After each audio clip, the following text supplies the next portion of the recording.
황반 변성은 크게 건성 황반 변성과 습성 황반 변성으로 나눌 수 있습니다. 이제 나이가 들고 노화가 되면서 저렇게 노란색 찌꺼기, 노폐물들이 눈에 쌓이는 단계가 건성 초기 황반 변성이라고 이해하시면 됩니다. 혈관이 터지고 출혈을 일으키고 삼출물을 일으키고 하면서 이제 습한 타입으로 바뀌게 되고 그걸 이제 습성 황반 변성이라고 부르는 것이고 습성 황반 변성 단계에서는 사실 여러 가지 증상들이 많이 나타나는 심각한 질환입니다. 어떻게 선생님이 자꾸 나 쳐다보고 얘기해요? 선생님이 자꾸 나 쳐다보고 얘기해요. 아, 빨간불이니까요. 기분 탓이에요. 네. 가능성이 있다는 거지 저희가 이제 저 상태다 이건 아니니까. 유전적으로 확률이 조금 더 높다. 그럼요. 약간 그런 정도. 관리하면 되죠.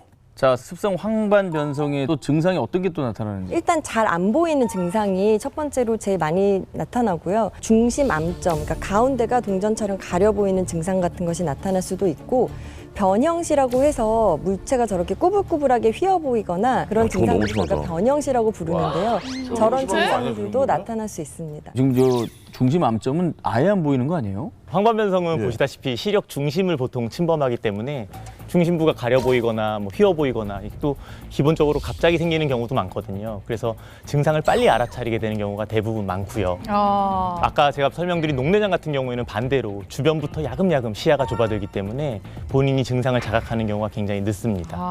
황반변성은 그러니까 양쪽 눈이 동시에 오는 거죠. 한쪽 눈에만 오는 경우도 있고 양쪽 눈에도 오는 경우가 있는데요.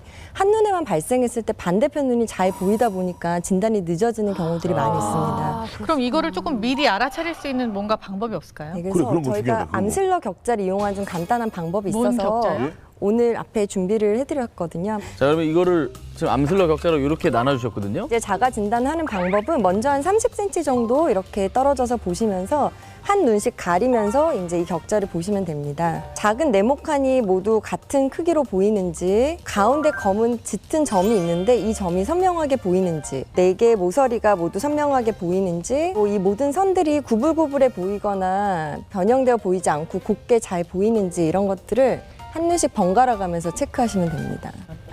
나 약간 둔탱인가 봐요. 이게 이현우 씨는 전혀 문제가 없어 보이죠? 잘 나왔어요. 아, 잘 나왔어요? 아, 왜 이렇게 거만하게 말씀하세요?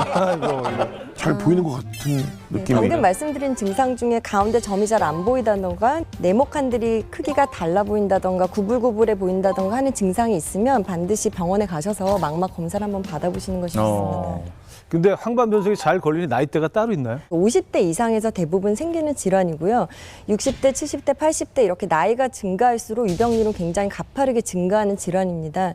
하지만 젊은 분들에서도 이 황반이라는 부분에 신생혈관이 자라는 질환이 또 따로 있는데요. 근시와 관련된 황반 변성 이라는 질환이 이제 그 질환입니다. 그래서 젊은 분들도 근시와 관련된 황반 변성이 생길 수가 있습니다. 30대, 40대들도. 네, 가능합니다. 30대 대표 사실 딱 걸렸네. 예, 한 명씩. 녹내장도 마찬가지로 젊다고 해서 안 걸리는 병은 아니고요. 일반적으로 알려져 있기에는 40대 이상부터 나이가 들수록 잘 생기는 병이라고 알려지긴 하는데요. 최근에는 이런 근시와 연관해서 젊은 분들도 녹내장이 많이 발견되고 있고요. 특히나 요즘에는 라식 수술 아까 말씀하셨잖아요. 네. 수술 받기 전에 또 눈 검사하다 보면 네. 이런 녹내장이 또 발견되기도 하고 그래서